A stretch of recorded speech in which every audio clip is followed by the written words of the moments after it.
বেশি দেখা গেছে।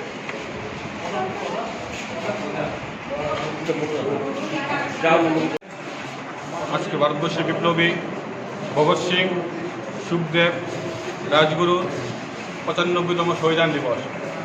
এই শহীদান দিবস উপলক্ষে আমরা আজকে সকালে বামপন্থী ছাত্র যুবরা সুভাষ পার্কে 3 বিপ্লবের প্রতি শ্রদ্ধা নিবেদন করি।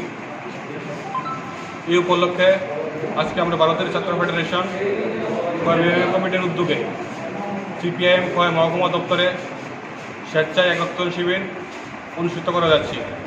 এই রক্তদান শিবিরে আমাদের লক্ষ্যমাত্রা 20 জনের উপরে স্বেচ্ছায় রক্তদান করবে।